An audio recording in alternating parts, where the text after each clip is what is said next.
We are now about to be joined by an NFC legend, veteran, somebody who has progressed onto another rank in the UFC, the one, the only, representing Team ATT Lima, What Cody up? Custom Made Durden came through with the shades and the chain. What up, bro? What up, Virgin? Word, this how we starting this? This how we doing it, bro? What's up, man? I'm just messing with you, man. Hey, great to finally meet you, bro. What's up, So, Lucas? What's going on, man? You look like a little miniature Stone Cold Steve Austin or something. You like the shades? What are we drinking? Ah, Is that a Coors Light? That's a happy dad, man. Come are you a on. father? Yes, sir, I am. How The many kids you NFC is have? basically paid to put his kid through college. Paid you so much purse money. Yeah, I was actually looking at it earlier and wrote it down to kind of show off. You've been in the UFC for 6 fights now. It seems like you just got in there. It seems like you just fought for us at Harley Davidson over there. But correct me if I'm wrong. All 6 of your amateur fights were in the NFC. that's correct. I went And 5 then and 1. you've had 18 pro fights, and 7 of them were for us. So about a third. So Yeah, 4 won boxing some matches. awards with the NFC at our award show. Yep, 4 boxing matches, 1 kickboxing match. Been around the world, hopeless. Put in your time. A redneck Yeah, from Conyers is now our superstar. from Covington. Covington, not Covington. Conyers. Same thing. Same thing. Pretty much down the street. It looks Cody like you have a Durden. girl trying to kiss you behind you or something. What is that on the wall? That's my wife. Is it really? I couldn't see from the side. And you told me you're going to be at the gym. I freaking couldn't make it to the gym tonight. I had a NFC podcast to attend, so that's why I'm at home here. We appreciate you joining us coming off your big unanimous decision victory over Carlos Mota in Vegas, man. It was a great fight. You put on a great performance. How do you feel a couple of days off of that experience? I feel good. I thought I would feel a lot worse, but I'm not even sore. The only thing that hurts is my knees from the mats. The canvas is like sandpaper, and it Bro, I saw hates. your knees were bleeding. I'm telling you, dude, my knees and my toes are just uh, burnt bad, and it hurts when I shower so bad. But I got the victory, got the win, and we're moving up. So let me ask you about that. People have told me to go back to the canvas that we had when we were at Wild Bills. You might remember we had the Hooters canvas, and I remember seeing guys come out of the cage and or ring back then, excuse me, with the Hooters canvas, and their face would just look like sandpapers rubbed up on them. Their knees would, and that's why I've never gone back to canvas since then. I didn't. I thought the UFC used just like a hybrid. I didn't know they were actually using full canvas. Whatever they use, it's very, very grippy, and it'll eat your legs up, your knees up if you're a grappler. Even when you shoot for a takedown, it'll eat your toes up. And I think they want that for like later on in the fight card, Mm-hmm. so that usually like your canvas, the last fight or so. I mean, it gets pretty slippery, but Yeah. the UFC canvas is just it's like sandpaper. So I think it's better for the strikers. They Is, want is that the same canvas as the other shows you fought on, or is that just at the Apex Center? yeah, it's the same canvas. Okay. The only difference is when you fight in front of a crowd, the the ring is bigger. I think it's like 5 foot. I think you know this already. Yeah. So During that fight with Carlos Mota, man, in that first round, you hit him with a mean one too, bro, and then you took him down immediately. I heard you mention it a little later, man. Like, how'd that feel to just land that? Because it was a crisp one too. That was textbook, brother. well, I mean, my game plan, I wasn't the game plan wasn't to go in there and wrestle. It was go in there, strike a little bit. If the takedown comes, take it. But when I hit him with that 1-2, my momentum was already going forward, and I felt his body go limp. And we kind of like just I turned it into a takedown, but I landed in a kind of a bad position for myself to land any ground and pound. I was in side control, and his body was facing the opposite way. And at that moment, I was thinking take the back, but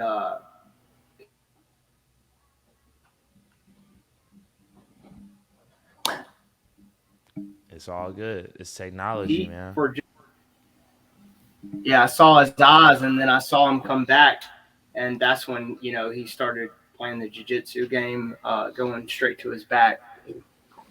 You dominated that fight. 2 cards was 30-27. One was 29-28, which was suspect. You're now 3-2-1 in the UFC, man. It ain't easy to even get to the UFC, but now to have 3 victories, how does that feel, man? Do you feel like, from my knowledge, there's a lot of 4-fight contracts. You've had a good amount of fight. You've had 6 fights in the UFC, man. Are you on your 2nd contract yet? I am, yes. Congratulations, brother.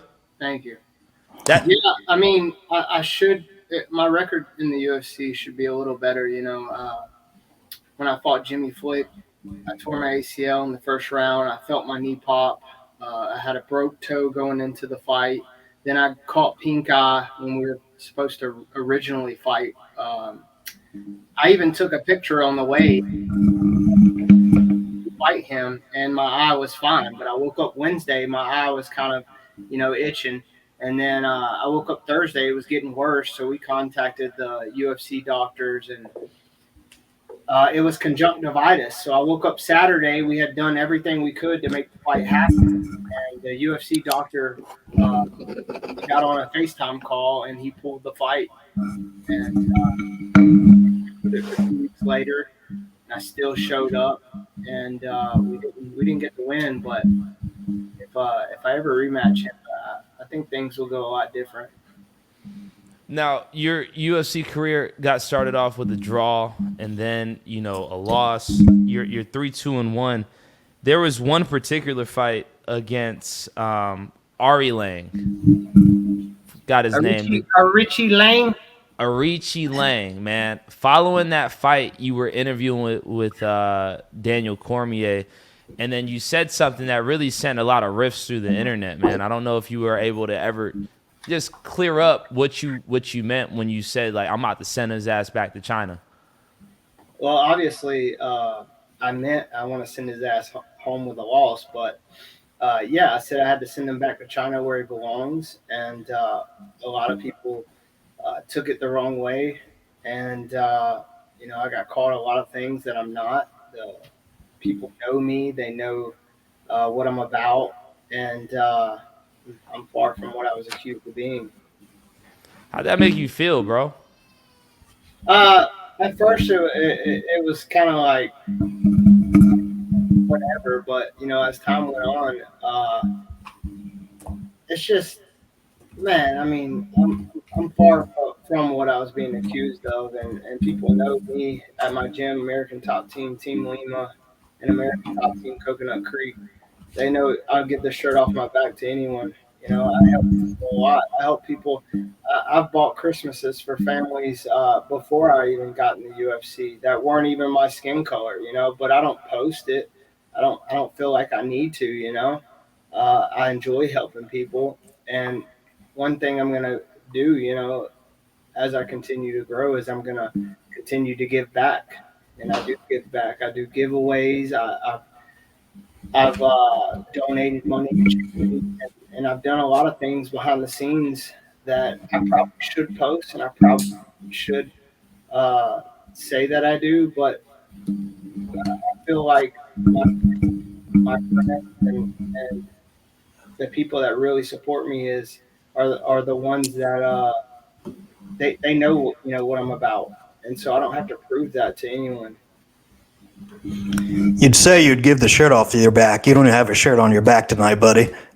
I usually have a shirt on though, And David, you never reached back to me about the charity event I wanted to do to raise money for man, what's his name? The ring announcer.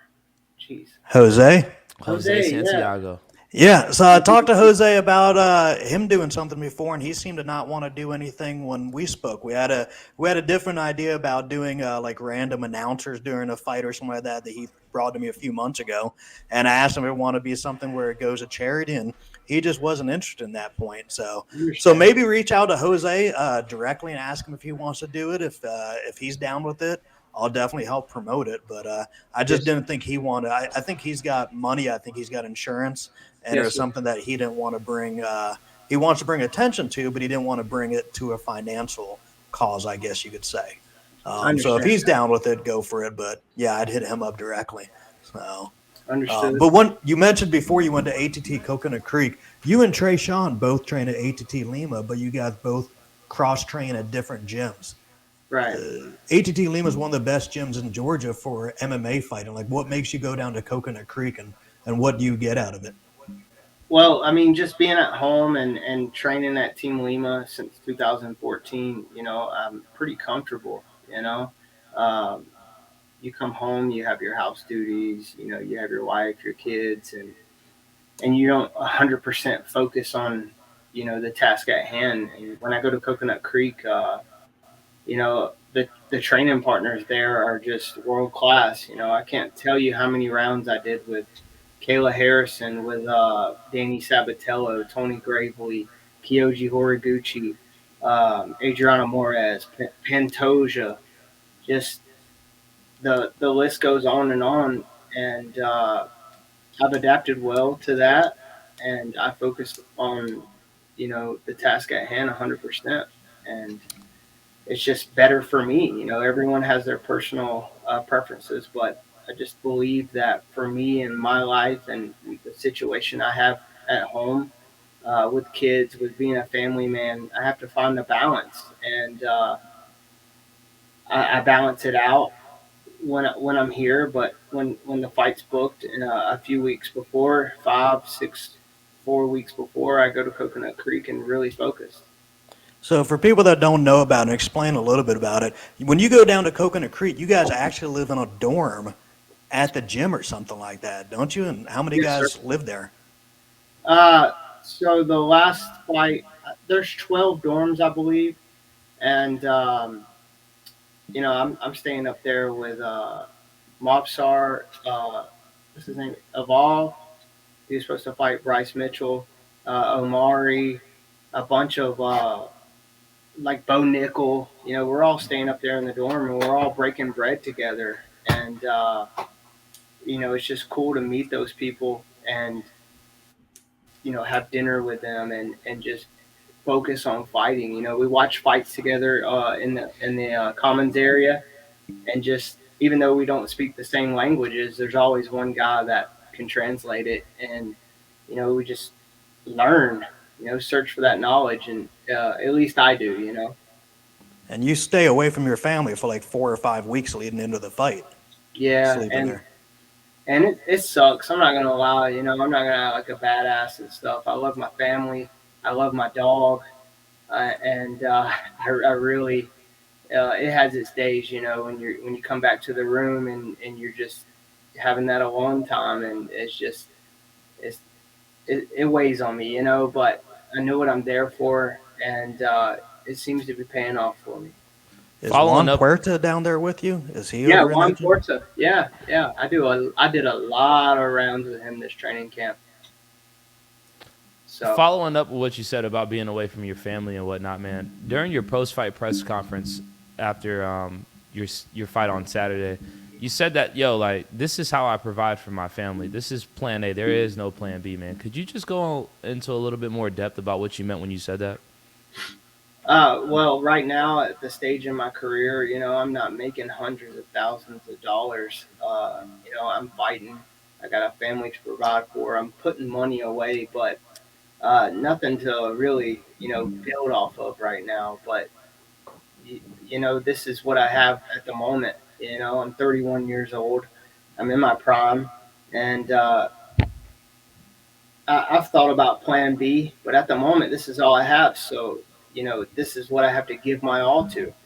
And later in my career, I may start a gym, may open a gym up, may start a fight promotion. You never know. But right now, I'm living in the now, and I have to give it my all. When you said that, man, I felt that, and I was like, "That's real, Cody." And I know you fought for the National Fighting Championship for a while, and as David mentioned, that you fought all your amateur fights in the NFC. Man, what were you doing back then in order to make your ends meet as you were building your family? All right, so it's a long story, but I started fighting with Oblis in 2014. I lost my very first fight. I won the first 2 rounds, got choked out the third round. I come back and I win 9 fights in a row, I think it was. 9 fights from amateur to pro. Then I suffered 2 fight loss to Ryan Hollis and Jared Scoggins. And then I went on to win 9 more fights in a row with 7 finishes as a pro. And I was there at your last fight. When we started this interview, you said, "Nice to meet you, Virgin." And the first time we met was at Harley Davidson when you finished. Let's see who you finished. John Sweeney. When you Yeah, finished John Sweeney. And I remember when you finished him, you hit him with the suck it afterwards. You hit him with the suck it and you flicked him off. And then it was raining outside, and I came into the cage to interview you afterwards, and you were you were just there, like you were in everybody's face, man. Where does that come from? Like, where does that character, not even just character, but like, where does that swagger come from? I think, I've always been competitive. My dad, he raised me like a fighting chicken. And so I've always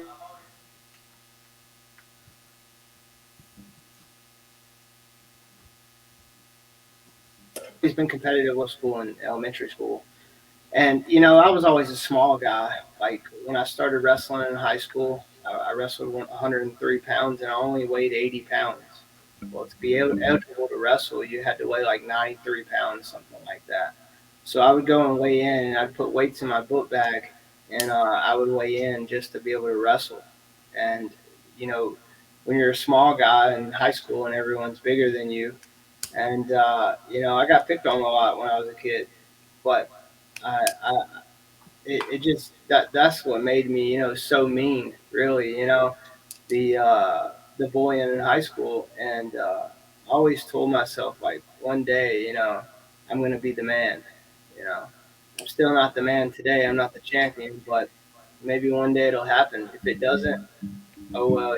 I tried my best, but I'm giving it my all. And I remember your dad was at every fight that you had with us. He was at every awards banquet that you won an award at. Is he able to travel to your UFC fights? Has he seen you watch? Seen you fight Yeah, against him? he came to England one time. He came to Vegas. My dad's in my corner every time he can be. He's there. But the tickets to the Apex are pricey, man. This fight they were $2,000 a piece, and so it's like you can't attend all of them because I fought 5 times now at the Apex and one time in front of a crowd, and it was in England. He made it to England. That flight's like $1,500 a piece. My mom and dad came, and so my parents are big supporters. You just had a guy, Justin Scully, on Facebook. Cody, my guy, good win last weekend. I'll see you at Starbucks again soon, bro. Appreciate it. Appreciate it. Cody, What's next for you? What's the next UFC fight? I don't know yet, but I think I got some unfinished business with Clayton Rodriguez. He pulled out Friday, 6, 7, 8 days before the fight. Mick Maynard hits me up. He's injured. We have Carlos Mota for you. They gave me one option. He gave me one option because it was so short a notice. And he just didn't say anything about Clayton. Like, he broke his rib. He'll be back in 6 weeks. He, tore his ACL. He'll be back in 10 months. It was just like, I'm injured. I'm out, And there's nothing on his social medias saying when he's going to come back, or you don't have to say what you injured, but at least say something. and don't just go MIA and not post. And he's continuing to post on Instagram, but it's just everything but the fight. So I don't think he wanted to fight. I think he wanted a way out, and that's what he did. And if he's injured, I hope he's okay. I hope he heals. But the ass whooping's coming. I like that energy, man. I heard you say that on your post-fight press conference. Cody, my last question to you, man, is, being that you came from a promotion like NFC and now you're dealing with the UFC, you're on your second contract, you've already had 6 fights. What can David do within reason in order to make sure, and don't worry about that, in order to just continue to push his promotion to the next level? Well, one thing I was thinking is Obus, why haven't you got on Fight Pass yet? So I'm good friends with Forrest Griffin. I talked to Forrest a few years ago during COVID. And the funny thing is I think Forrest was bored out of his mind during COVID. He'd call me or text me every day. And I never knew Forrest and I were that tight. So it was actually cool to get a call from him every day. But I've talked to him. I've talked to the director. So first I signed a 1-year deal with Flow Combat and Flow Grappling just to get some footage under our belt. And then when I was talking to Forrest during COVID, that Fight Pass deal just didn't come to fruition. It just didn't happen. So I signed a 2-year deal with Flow Combat and Flow Grappling. It ends at the end of this year. And there's like a 3-month non-negotiation period, kind of what you're seeing with Nate Diaz right now. So I think I've got to talk to Flow Combat first for 2 or 3 months. But yeah, I would like to get on Fight Pass. I know that's probably the next step that'll get us to the next thing. Right. The second thing is, we gotta find better venues, bigger venues. There's been a lot of times I've came to the watch the fights, and man, it's packed out. But like you said, it's a hit or miss. You don't know, how many tickets are gonna sell or whatnot. But I guess you're just gonna have to save your ticket sellers and put them, at a venue that they're gonna sell. And I had a long discussion with someone about that this weekend in Chattanooga, actually. It was Torres Finney. Myself and Torres Finney were talking a long time about venues and this and that. And the problem is when you put a show on sale 2 or 3 months out, like right now, we've got January 20th at Monday Night Brewing. So we're 10 or 11 weeks out from the January 20th show. I've got to sign a deal with a venue. They look forward to it. They don't book that venue for anything else going on that night. It's a commitment by both myself and the commitment by the venue as well. You've got the mat for seats, tables of 8, VIP tables, whatever. So if January 20th absolutely blows up and we sell it out, a month early, 700 people, I don't really have that option just to say, F off, I'm taking this out of Monday Night Brewing and going to the next venue. It'll destroy my relationship with them. I've just got to look at it as, hey, we sold it out a month ahead of time. That's terrific. That's something no other promotion has ever done in Atlanta. We do that a lot of times and people take it for granted. But at the Chattanooga show I was at this weekend, they had a 3,000 person venue. They probably only had about 400 people in there. Sometimes when you go too big, you lose that supply and demand. You lose that energy. You lose the people on top of each other, and people love that. You need to train people to buy tickets early. So one thing I do want to do is like WrestleMania. WrestleMania does a huge end of the year show. Not end of the year. They do what, like during the summer, their SummerSlam or whatever it's called. Yeah. SummerSlam. So I want to do something like that where we do one big fucking card, whether it be in the summer, whether it be in November, whether it be the first card in January after New Year's resolutions and everything else. I do want to do like one killer show in a 2,000 seat venue. But if I put all the top ticket sellers on there and a couple guys get injured, well, I'm kind of fucked. I've got this 2,000 seat venue and now there's going to be 50 of us in there, and we're going to kill the environment. I'm going to lose $40,000. So it is difficult. And I always tell people, look at like the Nate Diaz fight. Nate Diaz was just the main event. If something happened to his fight and his card was off, if his fight was off, no one would have ordered that pay-per-view. No one would have even showed up to that fight potentially. So it's extremely difficult. Right. I tell my team all the time, we're cool hitting doubles. If we hit a double every single show, I can stay in business. I can make money. I can pay you guys. We can remain the top fight promotion in Georgia or the Southeast or whatever you want to call us. But if we're swinging for home runs every single time and you strike out, we could be out of business a year and I'll be flipping burgers at McDonald's. So I go for the double every single time. That's the way I look at it. Right, David. And I mean, you've been promoting for what, 20 years now. Obviously, you know what you're doing. You're on your over 100 shows. But the thing about this is, how do we get this promotion, the NFC, as big as LFA, as big as these other promotions in the United States? And that's where I would like to see the NFC go. I would like it to be the main promotion, in the United States, like LFA or these other promotions that are on UFC Fight Pass. And I believe it starts with exposure. We got to get the exposure. And that's why we asked you the question, man. And we appreciate you just bringing that insight from what you've been seeing at a different promotion and bringing it to David. David? I agree with you 100%. Bigger venues and Fight Pass would be a key. I mean, I think Fight Pass is a huge key, and I've been to some of these other shows out there. I truly think our show is better organized. I think our fighters are better. I think our fans are more knowledgeable. I think we're just more organized top to bottom than what I see with a bunch of these shit shows that got lucky and they are on Fight Pass. Right. Yeah, so I'll bug Forrest again, and I'll see if something can happen sometime soon. Right. And one more thing, I think this podcast is important.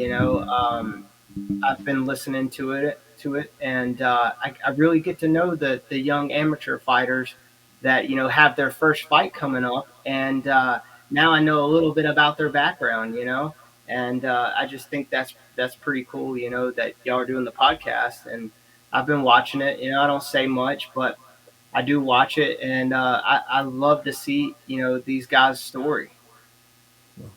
Your prediction on your boy Chris win versus Abraham Perez this Friday, and will you be there? If you choose to come, you actually get a free ticket now as a UFC superstar. Well, I haven't even thought about it. Not yet. You don't get a free ticket. I just got home 2 days ago, but I will tell you this: Chris works very, very hard in and out of the gym, and when he's not working, like he said, he's at the gym training, and me and him, he brings it to me. He doesn't back down. He doesn't care that I'm in the UFC. He tries to win, and that's what I love. I love it. It reminds me of the young, Cody Durden when I was 20-something years old. Fighting as hard as I could versus Rafael Asuncio. He always put me down, but I never backed down. Have you went back and looked at old photos of like you, Rafael, all those guys, Brian? Everyone mentions Brian Stan. I think we mentioned because he's out right now, but Junior Asuncio, the Limas, like all the guys used to train together at the Cooler. Yeah. So that was 2013, 2012, and I came in the scene in 2014 when the Limas, I guess, two or 3 years into their gym. So I kind of missed that crew, but I came in and I did so many rounds with Freddie, his brother.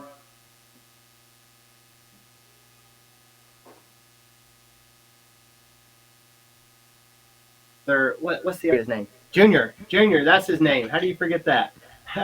Junior, I did so many rounds with them in the gym. I never got to meet Brian Stan though. But yeah, man, those were the days. I was the new guy. And now you're the Riley vet that is now representing the NFC on the biggest stage possible in the UFC. Best believe every time that you compete, we're all rooting for you, brother. Every time that you crack that mic, we're all listening, man, and because you're representing us. So with that being said, Cody Durden, bro, much respect for you for just getting to your second contract in the UFC. Not only getting to the UFC, getting to your second contract, taking your time to come still talk to us, man, and even just listening to us, as we continue to just make this promotion the best it could be and using your knowledge to tell us how we could take this to the next level. Ladies and gentlemen, that is Cody Durden. What was your nickname? Custom made, baby. Cody Custom Made Durden, following his big victory over Carlos Mota. at UFC Vegas, man. Yo, thank you so much for your time, man. Much respect, Cody. I appreciate it. Hey, guys, if you want something in life, you just have to work for it. You know, every day I woke up 5 a.m., worked till 3, 5 p.m., went straight to the gym, got home, wife had dinner made in the microwave. And I did that for years. You know, I got in the UFC when I was 29 years old. It took me 9 years of hard work, but anything is possible. Let's go. Thank you, bro. That's Appreciate real. it, man. Appreciate it.